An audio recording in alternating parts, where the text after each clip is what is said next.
Good evening. I have the lovely Neil Daws with me. Hello, Neil. Would you like to introduce yourself and tell us a little bit about yourself? Hello and good evening. I am Neil Daws. I write as N.R. Daws. I got three books out in a World War II series of Kember and Hayes mysteries. A new one out at the moment, Murder at the Palace, which is a cosy crime set in Hampton Court Palace, with another one due out next year in the Tower of London. I am an ex-civil servant. Uh, Hence, I keep track of my characters and things on a spreadsheet. I denied it for years, but I was outed at a literary festival as being a serial spreadsheet creator. Um, Used to work in the Home Office for about 30 years, 20 of which was in the security and counterterrorism area, which is very interesting, but can't talk about. Yes, and so this is my new career as an author, and I hope it continues. Yeah, that's me in a nutshell. I wonder if because technically I work in the security industry now, so I wonder if anything crosses over. Probably not, but just random thought I had. So we're mostly here to talk about Murder at the Palace, which just came out in paperback. Is that right? It's due out in paperback on the 14th of August. So Or yeah, 14th, it's out. next week. Yeah, it's out in hardback. And I think you can get it on audiobook as well and on Kindle, but it's coming out in paperback next week, on the 14th. Yeah, Yeah. looking forward to that. Yes, I was lucky enough to read it ages ago. Actually, I didn't realise it was so long for the paperback. And last time we spoke, you mentioned it, and I was very excited about it one day. So, and it lived up to expectations, which is always good. Otherwise, this could be awkward. It's always gratifying to hear and also a relief to hear as well. So, tell us a little bit about Murder at the Palace and also how it came to be. Murder at the Palace is basically a cozy crime. It's set within the confines of Hampton Court Palace and its immediate environs. It conforms to the cozy crime rules, so there's no blood and guts and there's no sex on the page and that kind of thing. Um, there are bodies, obviously. There are murders. There's a sleuth, Mrs. Bramble, who's the royal palace housekeeper. She investigates in cahoots with the Reverend Weaver, who's her friend in the palace. He's the chaplain of the Chapel Royal, and her servant, Kitty, who can go and speak to. Although Mrs. Bramble, in essence, a servant, she serves the people of the palace and her higher masters. She's seen as the echelon above the main staff. So she's not a chambermaid or anything like that. So Kitty can go and speak to people like that. And obviously Reverend Weaver, everyone speaks to a chaplain. So that's quite useful to have those scampering around trying to solve the crime. It opens with a murder traditionally, and then Scotland Yard are called in, as they always were in those days. Always get a man from the yard in, but he's perhaps not as efficient as the public would like, and certainly not as efficient as Mrs. Bramble would like. So she decides to sideline him pretty much and send him on wild goose chases and employ every stratagem she can to keep him out of the way while she solves the crime, which she then endeavours to do, meeting a whole host of characters en route. How this came about was I'd worked with Leodora Darlington at Thomas and Mercer. She was one of the editors on one of my previous books.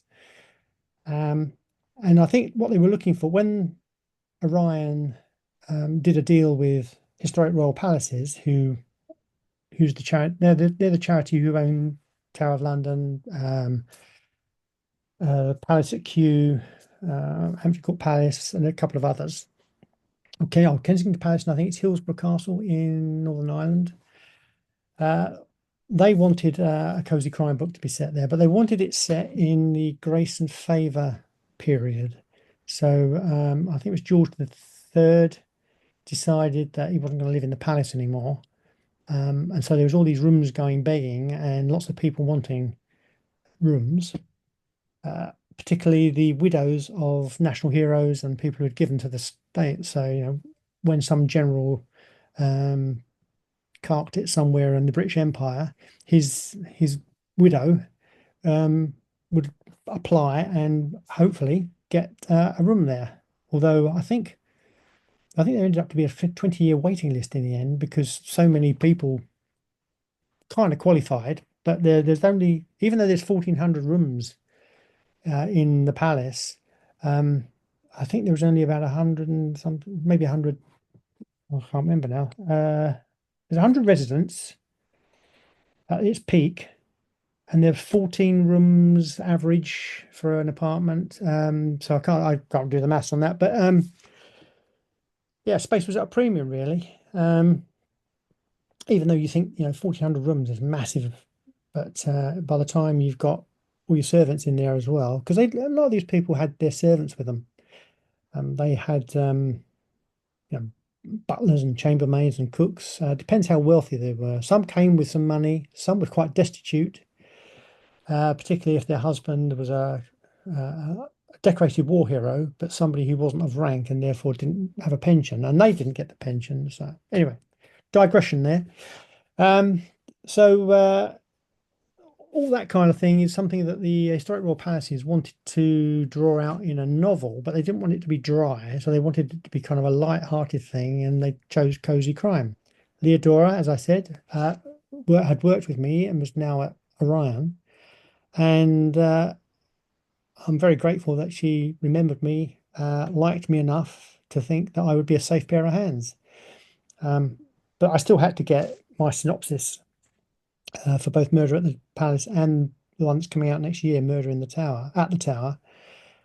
Had to get that back past Historic Royal Palaces. And obviously, they want their brand to be untarnished. So they didn't want me to trash any of the characters that really lived there. Also, they didn't want me to say bad things about people who may still have relatives. They wanted, basically, they wanted the book to be a draw into the palace, which is why I then decided that the way to go was to use the palace as a character in itself. So, I mean, I reference a lot of places where if you go to the palace as a tourist, you can walk around the places that Mrs. Bramble and Inspector Cole and Kitty are walking around. You can go and see the Chapel Royal where Reverend Weaver um, uh, does his thing. You can go out into the gardens where some of the other things occurred. I think the only thing that's changed really from the period of the book to now is the town on the other side of the river. But you can still walk across the bridge that Mrs. Bramble does and try and find the pharmacy, but it was made up, so good luck with that. But basically, that's how it came about, and I managed to craft a couple of stories that they were happy with. Then I had to write the story, and then they had a lot of input to make sure that I was being historically accurate. If it's a historical novel, I like to be quite accurate anyway. And people will always tell you when you've got it wrong. Um, Yeah, won't you just? yeah. So I try to be as accurate as possible. I look up anything that I don't know and try and use period detail to kind of give it a flavour of the time.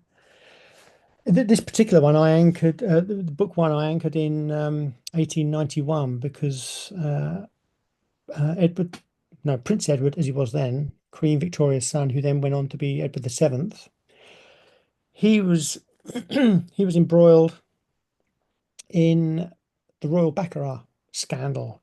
I'm not sure whether it's somebody he was playing with or whether it was a card game that he was in, but somebody was accused of cheating. Excuse me. There's a frog in the throat there. Yeah, he was, or not he was accused.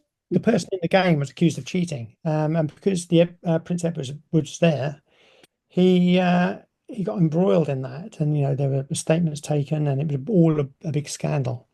And so I've got a character of mine, or a couple of characters of mine, who are linked into that very loosely, just to anchor it in that time. Also, other things that go on in around that time. I mean, there was a cholera epidemic that started in the Punjab, and so my lead character, Mrs. Bramble, her husband, she's a widow. Her husband died as a result of this epidemic, which is why she eventually left um, being an army nurse and she goes into nursing outside, and then decides that it's too painful a memory. Um, and being somebody like a nurse who can make beds and make sure things are clean and all that kind of stuff and very ordered, she goes into housekeeping. And then eventually that's how she gets to go to Hampton Court Palace. So that's kind of her backstory. Obviously, Reverend Weaver, he just came up through the clergy, and Kitty as a servant. All girls of a certain age, type, demographic would have gone into the national service, domestic service, not national service, domestic service. Oh, national service for yeah, that'd been good, wouldn't it? Women on the front line back then, yeah. Probably not for them so much. Ah. Yeah, so I mean, it was quite a genesis. It didn't take me very long to say yes to the project because I love Hampton Court, and I actually did two stories for Hampton Court, but then they came back and saying, yeah, but it's very interesting, but we'd like the second one to be in the Tower of London. So then I had to revamp that to make it the Tower of London.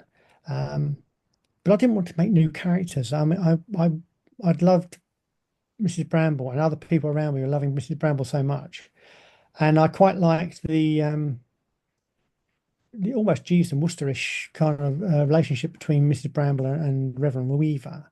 So I I crafted an ending to book one that would lead my characters into book two, or some of them into book two, uh, which I won't give the game away on that.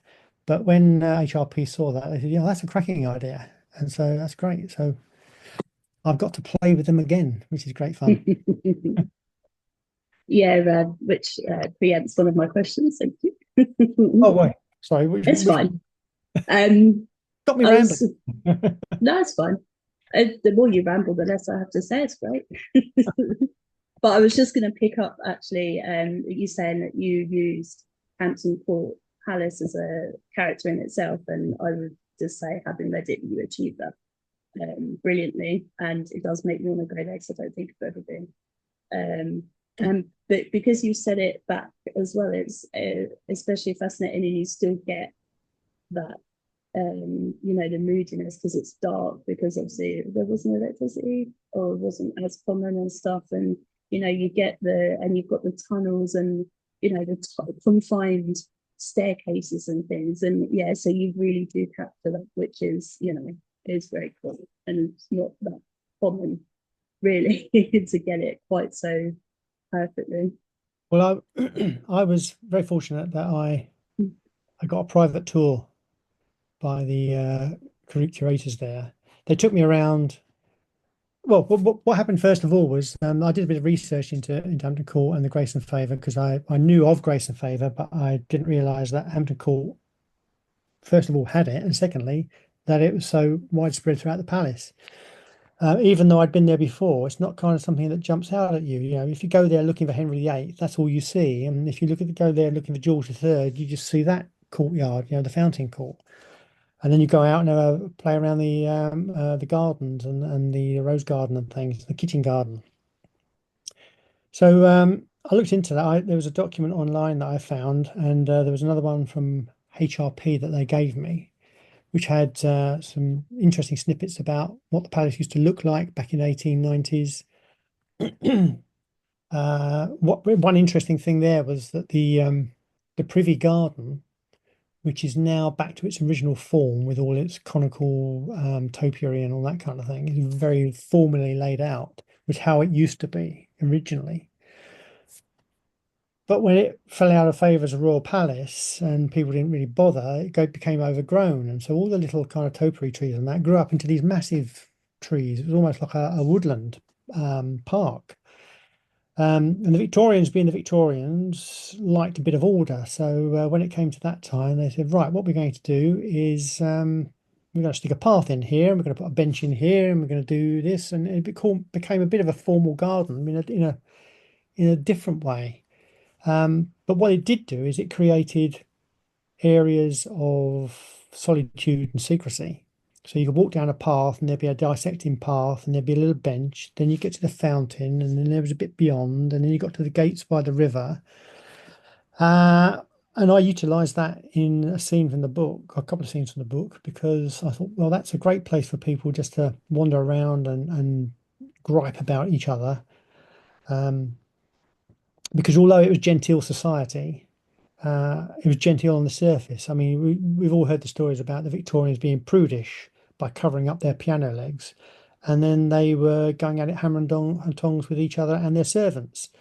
Um, so I wanted a bit of that in there without trashing the society of its time within the palace. It was a bit of a microcosm of London life. The difference being there weren't very many men because I mean, Michael Faraday got a place there, a scientist, and it's called Faraday House even now. So he got in there. Capability Brown, the landscape gardener, he got an apartment there. But mostly it was, as I said, it was women who were widows of the great and good of the British Empire. But anyway, so that garden was something in this book that struck me as something that I could use for some good scenes. And another booklet, which I found online, had several maps, and these maps had red lines delineating the different apartments and numbering them. And it also listed which apartment was occupied by which person at which time. So you could see the occupancy over time and within the palace. Again, being a civil servant, I got out a spreadsheet and I worked out which apartments were over one, two, or three floors because some of them were linear, some of them were kind of more up and down. The Reverend Weaver's apartment, for example, if you're looking at the palace from the front, on the to the left of the main gatehouse, or the main of the drawbridge, is Seymour Gate, which is got its own little entrance, and most of the frontage of that was occupied by one of the reverends at one time. The reverends occupied different places at different times, but Mrs. Bramble, which is on the other side of the drawbridge, that was the apartments of one of the housekeepers, and Seymour Gate was one of the reverends. So I thought that's both out in the front. They can see what's going over the drawbridge. They can see what's going on. There's little doors in and out. So that plan, the plans of the palace were very useful for that. But also it meant that I could work out, how thinking about how the palace was a character again was the staircases, as you said, the little alleyways and tunnels, the cloisters that linked everywhere. And when you uh, people who've been to Hampton Court will know this, but those that don't, when you go in through the main gate, you've got the base court, which is a very large open courtyard. Then you go through into the clock court, which is smaller and has got the colonnade that was built by Christopher Wren. Then behind that, you've got all the old palace is gone, all the medieval palace is gone. It was rebuilt um, as this fantastic the fountain court, which is very very ornate. And some of the rooms there have got fantastic frescoes on the walls and on the ceilings, um, but which actually became very very difficult to heat in winter and to keep cool in summer. But anyway, so I didn't want to use any of those courts because they were far too open. You know, you can't get lost in those. But just off to the left, as you go through the main drawbridge, if you go off to the left, you can see um, Master Carpenter's Court, which is where most of my action takes place. And then just to the side of that is a smaller one called Fish Court, which is a tiny, tiny little courtyard that you can get through from both ends, but only if one end is open. The other one is usually open. Anyway, and there's a lot of other little courtyards, enclosed courtyards as well, further around. If you look at it on Google Maps, you can see all these little roundels and things. But it was a bit like Goldilocks and the Three Bears. The fish court was far too small. The other courtyards, the base court and all that, were far too big. But Master Carpenter's Court was long and narrow. It had two or three floors. People could either choose to keep themselves, or by opening their window or looking down or just going to their front door, they could spy on the neighbours. Uh, so again, when you've got a cast of characters that you all want to be doing nefarious things, all sniping at each other while being friends with each other, a bit like Love Island, really. I wouldn't know. I refuse to watch that. Oh, right. I have to watch that because of my family. Of Um, course, yeah, we believe you. it's good character watching on programs like I know you're the way to convince me. I will not let that darken my TV. so anyway, so the Master Carpenter's Court has got an entrance at one end that comes in from the base court. There's another one that comes in from the other end. It goes through to the old kitchens, which once upon a time also used to be a Grace and Favour apartment, apparently. So there's lots of little nooks and crannies and places where these people could get in and out, and I thought that's going to be the great place, especially because one of the characters has a cockatoo who shouts not naughty names, but shouts nicknames at people and the ones they don't like. So I had to have them close enough for them to hear that and for that to become part of the story. And I did go back after this private tour. I went back with a friend of mine, Peter, who's a bit of he was an Amdram actor and then became an Amdram director. He doesn't do it anymore. But I said, "Do you want to come back?" I don't want to go back on my own. I don't, just go back and have another look round. So we went back just as tourists because the first time I was looking for detail, but this time I was looking for sight lines and ambience, and so I didn't want to hold up my tour before, whereas this time I could just wander around at my leisure, um, and take video of stuff so that I could see how things fitted together, what the people would see, and then I could watch it back and say, oh yeah, that works, that doesn't. And there's, like all good kind of crime books, there's a chase scene. And I thought, well, where's this going to go? And I had worked out roughly where it's going to go, and it was going to be in the dark, and it was a bit of river fog coming in, very kind of Victorian melodrama-ish. Um, and he said, well, I'll I'll run along as if I'm searching for the person that's being this shadowy figure that's been seen, and you can take the video.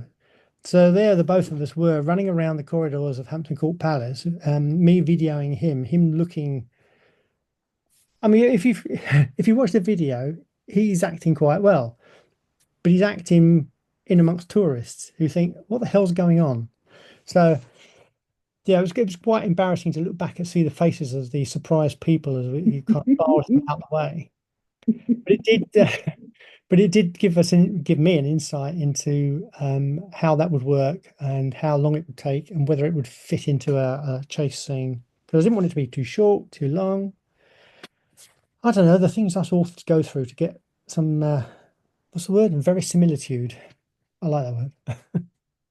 I hope this video is going to be released because it sounds entertaining. I don't know. I don't think Peter ever wants it released.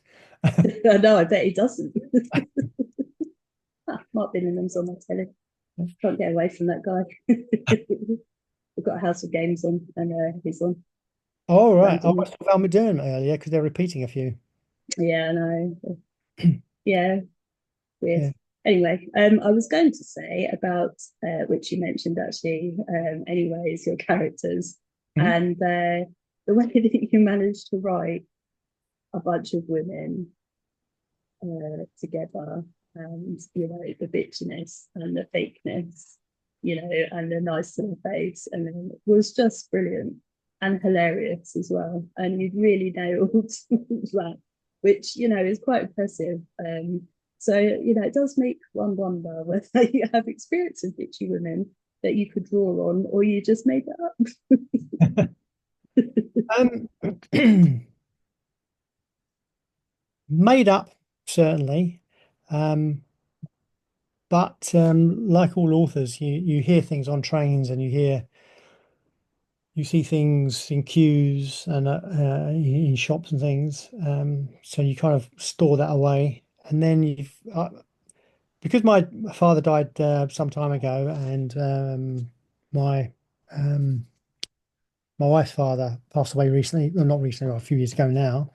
Um, it's been pretty much a female household. So there's my mum, my mother-in-law, wife, my two daughters, and my brother was obviously married to a wife. He's got a daughter, and even my cat's female. So some sibling arguments have gone into there, little snippets of it. I won't say which ones, but if they ever read the books, which I doubt they will, they might recognise themselves as saying, having said that at some stage.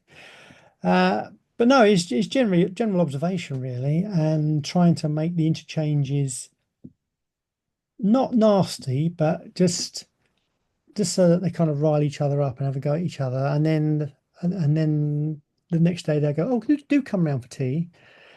It's that polite, genteel society again. I mean, the newcomers to the palace, to the Grace and Favour apartments, would um, go around to all the other apartments, handing out their calling cards and saying and introducing themselves and saying, "Oh, do come to tea," hoping that these people would come to tea, but mainly hoping that these people would then reciprocate and invite them to tea.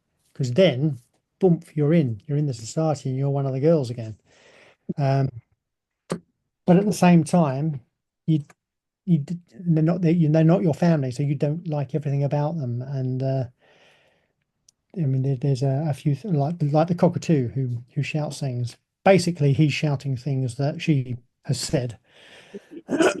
um, he's just regurgitating her kind of dislikes of people. But I hope that the rest of it is not nasty, but humorous, and gives a flavour of the fact that these people are all cooped up. They've all come from society where they've all been free to roam around and have, society parties and things. Now they've got to make their own little society in this place and make it work in closer proximity than they would ever have wanted with these people before. I mean, something like Bridgerton, you can see that they travel across town to these balls and things. Here, if somebody holds a little card game or a afternoon tea, it's like a 5 minute walk across the courtyard. You can't get away from them. So if you do knock at them, you're stuck with them. So I thought that was great fun. And I'll play on that as well in the Murder at the Tower, the next one. But I won't go into that one now. But again, that's an enclosed environment again. Cozy crime, see? Yeah. You're all stuck together. I Which mean, I would argue with women that you could be as nasty as you wanted because we can be nasty, especially if we're stuck together. And there is something unique about a sibling relationship, especially sisters, where you really, really hate each other, but also would kill for each other. Weird. So, I yeah, mean, I would. one of the things that I can say that one of the things that I saw was I used to commute into London, and standing on the platform of the railway station, you could see that when say an attractive woman walked by, and the men standing there would follow her with their eyes appreciatively, then go back to reading their book or listening to their podcast or whatever. Whereas I was looking at the women watching the woman, and they were dissecting everything that she was wearing, how she looked. You could see the change in their faces that they were disagreeing, even though they might wear that stuff themselves next week. They were always very, very critical. And I think that women are very, very critical of each other and very critical of themselves, whereas men are more shallow. I don't know, not shallow, but they're more surface level. Simple. Yeah. Simple, yeah. Um, if you like, yeah. When I They used to work in a petrol station, if we had a pretty lady on the forecourt, you just watched every single man's head turn in the same direction, and you watched them follow the woman, and then she'd come in the shop and she'd pay, and then you watch all their heads watch her go back to her car, and it was utterly hilarious. And every single time you could guarantee, and it honestly, and I don't think all the men knew that they were doing it. no, And it's only when you notice, and it's just so it was so funny. those most of those men would have probably forgotten that 10 minutes later, whereas any of the women watching her and inwardly criticizing whatever she was wearing would probably go home and say, "Oh, you should have seen this woman I saw in the petrol station today," and they would again dissect it later on. So, I mean that's not every woman. That's a generalization, obviously, but it's something. I mean, stereotypes and generalizations are the kind of things that you can put in a cozy crime because everybody can then recognize what that is and they will have experienced that. And so it takes them into the story a little bit quicker. Um, I mean, I mean, a couple of going on to some of the characters in the book, like Mrs. Ewan and Lady Ives, they I tried to give them different traits and different interests. So obviously, the one's got the cockatoo, one's into painting. Lady Venetia Merritt, who lives up in the posh Fountains Court, she holds a ball which occurs before the night before the story begins. She holds a kind of a banquet more than a ball with entertainment. And I had written that as a whole scene to introduce all the characters, and I had lots of food and stuff in there because I like to put in period stuff and foods of the time, and if I can, which is why Mrs. Bramble likes a toast and a Earl Grey, and other people like bits and pieces. Tea seems to be a theme in my books, actually. The first three, the sergeant is always making tea.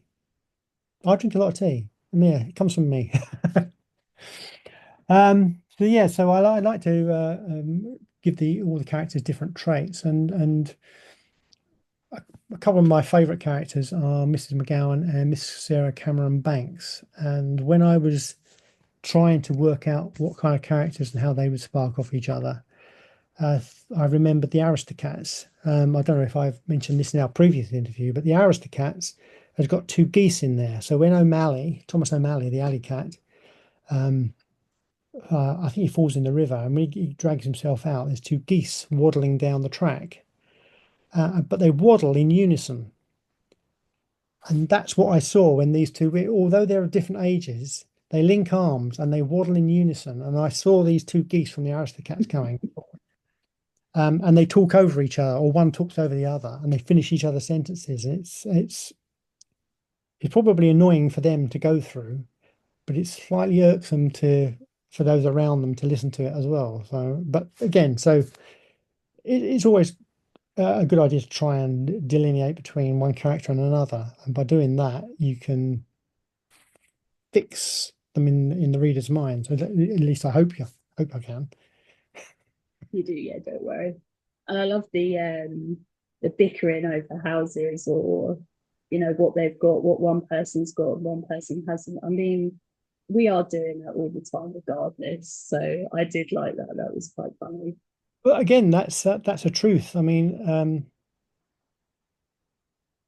one of the real housekeepers at Hampton Court, um, the way people got an apartment at Hampton Court was through the Lord Chamberlain.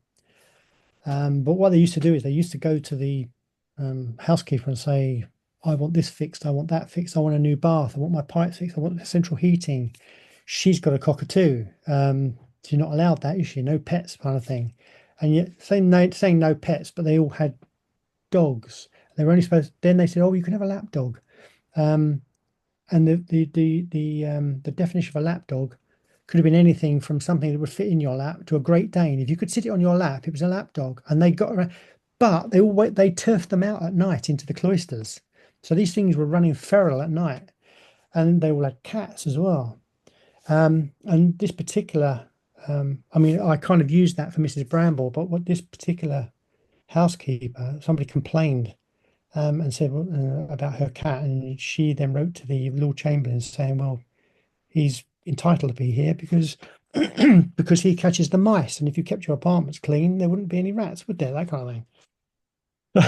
So they would complain to the Lord Chamberlain about all sorts of things, and I've used some of that in the book because the answer would usually be yes, of course you can have a bath. Yes, you've got no problem. Yes, please do install a bath, but pay for it yourself. And all of a sudden they didn't want a bath because either they didn't have the money or there was no way they were going to pay to have a bath installed in a place that they didn't even own because they were all rent free. So yeah, it's so that was another source of tension between people. Oh, she got a bath, didn't she? I haven't even had my pipes fixed. Yeah, It not dep- to talk about pipes. yeah, it depended what kind of what bit of the palace they were renovating at the time, whether or not you got a bit of central heating or not. Um, and the smaller apartments were very cramped, but easier to heat, but that meant they were stifling in the summer. Other side of the palace, the other way around. They weren't easy to heat, cooler in the summer, but they were massive. And so, there was a real, I can't remember the name of the character, but there was a real character who insisted that um, the wall paintings be covered up. Or wall paintings? I'm not sure if it was the wall paintings or these massive great tapestry paintings. But anyway, she insisted they would be covered up because they showed naked flesh, and that went against God, didn't it? So they all had to be covered up. So they hung curtains across them while she was living there. I mean, there's some interesting characters there that I kind of drew inspiration from. Let me think. I'm trying to think of one now. There were three princesses: Bamba, Catherine, and Sophia. I think it was Maharaja Dulip Singh. They were his daughters. So again, British Empire. It wasn't just British per se, it was anyone from the British Empire. Uh, and so they were there. So they were kind of royal people in residence. So I think there was a couple of princes, British princes there as well. So look, I've got a little list here. Nope, can't find it. Somebody had one of the kings had two princes there. They lived there for a little while anyway. One of these princesses, Sophia, uh, and also one of the other sisters, they were very much into the suffragette movement. But Sophia was very, very into that kind of thing. Was a member of various groups and campaigned and went on protest marches. And she could be seen outside the palace every week selling the suffragette newspaper. So, not just involved in palace life, but very much on the outside. And the another one was the Duke of Wellington. I mean, we were talking about chaps earlier who managed to get a place there. Um, so the first Duke of Wellington, Arthur Wellesley, was there for a while, and there was a whole host of people who I can't go into now, but I mean, it's interesting. If you're interested in that kind of thing, it's interesting to go into the background of how these people got these places and who they were, because there's a whole gamut of people across the British Empire, Navy captains, army generals, even serving staff. Which brings me on to another little snippet that I mentioned. There's not many men there, and but they did have domestic staff. A couple of them did have butlers, not very many. They usually had female staff, but they did have a couple of footmen every now and again. And one of the uh, at least one, if not more, of the women had their sons there for a while, and not just tiny. Yes, there were small children, um, some small children, which were grandchildren, but some of these sons were feckless and they were like in their 30s and 40s and just wouldn't leave home because they were getting a free apartment living with mum. Um, but the ladies were very charitable. Uh, they got together and they did concerts and things and raised money. And I think you can still see in Tennis Court Lane, I think it was, there's a couple of buildings that were turned into a school. And it was there for quite a long time. And it took children from the palace, some from the surrounding area. Quite a lot of them were from the children of the soldiers who were garrisoned in the Mews. They had horses and things there. So they had families and children because the wives stayed with the husbands in the army. So there was a whole lot of stuff going on in Hampton Court that I kind of touch on in the book. But I mean, people have written reams and reams about it. And as you can tell from my enthusiasm, I probably could too. So, Yeah, which is why I need a good editor. yeah, it must have been hard to leave stuff out, or know what to put in. And but obviously you've got the balance right, especially if the editor says so, then that's more, isn't it? You're fine. Oh, occasionally my editor would say, "Oh, yes, let's have a bit more of this," because I put a little snippet in, and they'd go, "That's interesting." So I would get them kind of interested in it as well. Which that's probably not good in an editor, but it was good for me. What I mean, if they're interested in hopefully a reader, I mean, I love learning stuff as well, by accident when I read, which definitely was the case. So, hopefully most people did. I mean, you'll know from your reviews anyway, won't you? Yeah. If you read them. Oh well, I read a couple of reviews and of my early books, and I thought, oh, that's quite harsh. So I didn't read anymore because you always read the bad one and think of that. You don't read the 10 that were good. It's always the bad one that plays on your mind. So I don't do that now. I let other people go, yeah, it's doing well. I'm still doing enough that I read every single one. Oh, no, Yeah, I'm that's not jaded yet. no, no, I am. Yeah, I think most authors get to the point where they go, "No, I can't be doing this anymore. I'll just write the book. People will buy it anyway, hopefully." Um, I'm thinking of the higher echelon here. I'm pleading, please buy my book. But Yeah, there's always when you're writing a historical, well, not necessarily a historical novel, but when you're because this is mainly a crime story, but if you're writing something that's set in a different period, you want to put in as much as you can that takes the reader into that period, but you don't want to give them a history lesson. You yeah, don't want to kind of bang facts at them. Um, I mean, a couple of my scenes did go that way, and I just let myself go with it, and then edited it out. I got it out of my system and then trimmed it out. So, I mean, things like dress, I don't go into great detail about what people wore, but if I do need to say what they wore, like the uniform that Kitty wears, the fact that she's got a crocheted cap, um, and obviously the dog collar of the Reverend is standard over decades and over centuries. But certain little things like that where you can just sprinkle it in, but not too heavy-handedly, which is a fine line. It's a balance to be met, I think. yeah, definitely. So you've got the Tower of London one coming next, and then is there more in these palace ones? Have you got more lined up, or is it gonna depend on how they do? I think it's pretty much dependent on how they do. Uh, the first one, the hardback for Murder at the Palace seems to have been well received, and I'm hoping that the paperback, being considerably cheaper, will do better because hardback sales are always kind of difficult, but it does kind of get the word out there.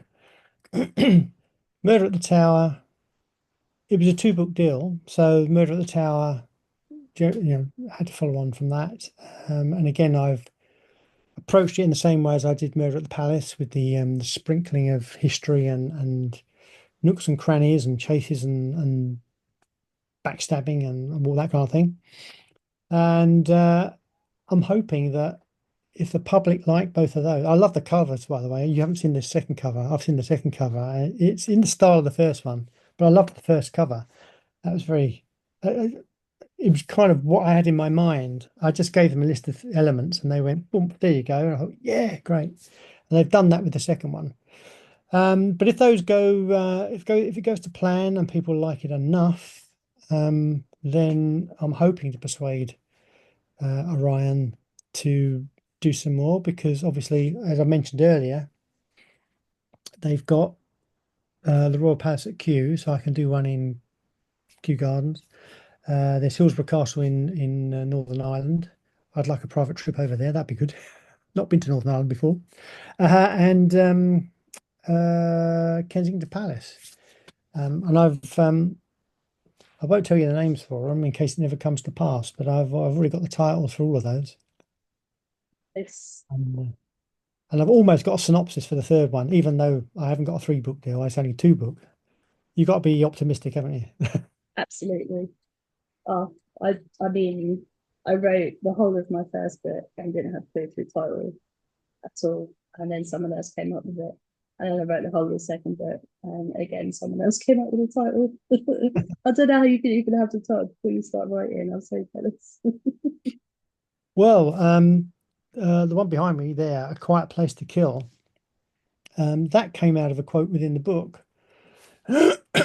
um, it went through various iterations. I can't remember the first ones, but when I submitted the first several thousand words to the Blue Pencil Agency First Novel Award, which is where I came third and where my agent picked me up from, it was called Blood in the Blackout because people who were reading it said, "Oh, this is very cozy crime-ish." I thought I'd written something that was a mixture between Wire in the Blood and Foyle's War.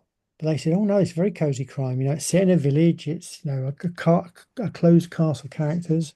It might be a little bit at the darker end of the scale, but it's cozy." Um, so I said Blood in the Blackout, and it stayed like that for a long time. And then one day my editor said, "Well, I don't really like that." Not Nell Andrew, my agent said, "Don't really like that. Can we find a different name for it?" And I came up with some different ones. The editor at Thomas and Mercer was coming up with different ones. So I just went through the book to see the first part of the book to see whether anything struck me. Um, and it said that at that end of the village, it was a quieter place to kill. So I shortened it to A Quiet Place to Kill. And so there's the three titles of three books come from quotes within the book. So I kind of have a working title, then write the thing, and then see if I've written anything subconsciously that might be a good title. And so far, fingers crossed, it's worked out. So I haven't had to struggle too. The first one has been a bit more difficult, but the other ones have been a little bit easier. I hope and long may it continue. Yeah, I like titles that are clever as well. That links back to something from the book. I'm always impressed by that. Yeah, I don't do. I just my friends come up with the title and I'm like, yeah, that'll do. Wicked, thank you. I'll take it. You're of the acknowledgements. So that. Yeah, Did you get a private tour of the Tower of London? I did. Oh, Yes. Um, I can't remember his surname, Alfie. I don't know whether you or any of the listeners have seen the Channel 5 program where was it Inside the Tower of London, I think it's called. It's been several series. Well, Alfie's one of the curators there, and he does a lot of the presenting and tours and things. And if you go onto the Tower of London website, he does little videos showing you around the Chapel Royal there and other places. And he and a couple of others, Claire from HRP, um, and on this occasion, Leodora from Orion came with me, and we had this tour around. He showed me things that couldn't go in the book because they didn't fit. I mean, we went up one tower in the outer wall, and he showed me this room which has got I thought it was a Tudor floor, and he said, "Oh no, no, no, we don't let people walk on the Tudor floor. That's just a carpet." And what they'd done is they'd photographed the carpet, digitized it. Oh, sorry, photographed the tile, digitized it, printed it onto a carpet. So when you go in, you get the feel of it. But then what they do is they peel it back and say that's the original floor, and you think, oh, wow, uh, now I know why you don't want me to tread on it, kind of thing. And there was a fresco on the wall. There's a portcullis which is held in place but they have to check it every now and again to make sure it's not falling apart and going to fall on people. And they say it's very difficult to do because they've got to have because it's interlinked, they're next to each other. One room has to be kept at a certain temperature and humidity for the wall painting, but the other one has to be different for the wood and the fittings for this portcullis. So that was interesting, but couldn't go in the book. I had a private tour through the ins and outs of Chapel Royal, uh, which is utilised to the max in in the story. I went down into the outer moat, or not in the outer moat, the inner moat. It's called the outer ward, which is the lower down part, which is where all the yeoman warders had their family homes. Uh, I mean, I couldn't get into some of the places I wanted to go into because they were now offices or they were still occupied by the Fusiliers. But I got to see enough of similar rooms so that I can extrapolate. I did have an interview with HRP magazine up in the Waterloo um, Barrack block. So I was able to. I didn't take. I wasn't allowed to take much in the way of pictures in there, but I kind of had wide eyes and was looking at everything and writing it down as I went. And then I wanted to see inside the chaplain's house. And so, well, his wife was very unwell at the time, so I couldn't do that. Um, so they took me into the surgeon's house next door, which was similar, which was unoccupied. And it goes up God knows how many floors, and we've got to go on the roof and look out. And so that was good. So I thought, oh, I'll use all of that, or I'll use a lot of that. But I'd already been corresponding with the chaplain because I wanted to go and see a service so that I could get the feel of what a service might look like, because that's how this Murder at the Tower opens, how the book opens. He said, "Yeah, come along, and come and see me afterwards." So I went to see him afterwards, and he took me into his downstairs living room and showed me the stairway and the corridor through to where the scullery is, which was brilliant because several scenes take place in there. And I wanted it to take place in there, but I was going to have to do it from the surgeon's house next door. Turns out that this is, although it's a little bit similar, it's markedly different. Um, and also on the back of, I didn't know this, but on the back of the bit that he showed me was a slice. And if you go through a door, on the back of it is exactly the same. It's a replica slice, and that's where other rooms are, but also where servants upstairs would have stayed. Makes it into the book though, doesn't it? Yeah.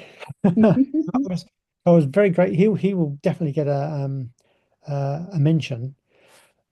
And also, I wanted to know where the pubs were in the tower. Of course, um, the Duke of Wellington said, "No, you're all junker and bums, and we are going to take away all your pubs." And so you got rid of them all. But soldiers being soldiers, they found a place to drink. Rumor has it, legend has it, that this then kind of went on into a front room and into a couple of front rooms, and then this were knocked through, and then that became what is now the Yeoman Warders Club. May not have been exactly there, but because that building was built for, I think it was a storeroom, then it was a couple of dwellings, then it became the Yeoman Warders Club. But there's nothing to, but right opposite that is the Salt Tower, where there used to be another drinking hole, a watering hole, illicit one. So extrapolating again, the building where the Keys is now, which is the Yeoman Warders Club, I said the genesis was from these people having that there. And that's how another few scenes took place.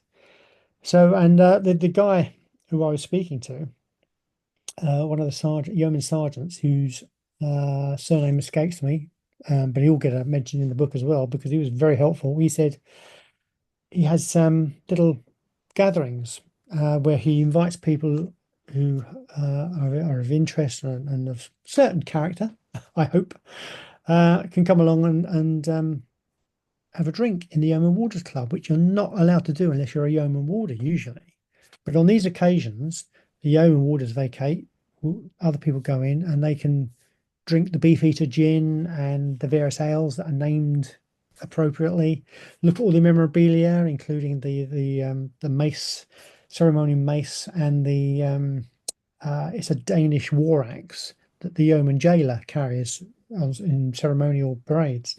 So all of that's in there, including a painting and a photograph, but there's a painting of a yeoman warder being made into a yeoman warder, the ceremony where he gets accepted.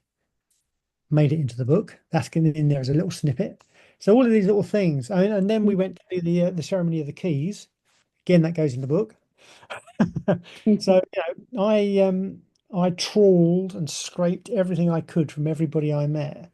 So when I got a private tour around these places, I had to kind of make the most out of it because it's the kind of, I mean, if I was to go back now and say, "Oh, can I have another tour around?" That'd be a bit cheeky. So I wanted to glean as much as possible without making myself too much of a nuisance. I think I did that. Who knows? I'm Who sure knows? you did. I'm sure you were fine. I have actually. I can't believe I've actually seen that program, but I have, and I love it. It's great. I've seen the yeah, because I mean, it's one of those places that's fascinating, isn't it? Because you just don't know much about it, and so yeah, I have been. But, you know, one of the big things in that program is about the Raven Master Yeah. and keeping and caring for the ravens. Um, I'll just give a little teaser there that Reverend Weaver has an altercation with a raven. Actually, I mean, I can't wait for this book anyway, especially after reading the first one. But now I'm just really intrigued. So as soon as you have it, I want it, just so you know. Oh, okay. No pressure, that's fine. I'm still in. I've just gone beyond structural edit into the next stage now, so there's still a few weeks to go before I'm out of the woods on that one. Yeah, But lovely. that's out. I think it's. I've got the 15th of February or something like. It's in February next year. Is the next one is out, so um, that's going straight to paperback. Okay. But yeah, I'm looking forward to that one. Yeah.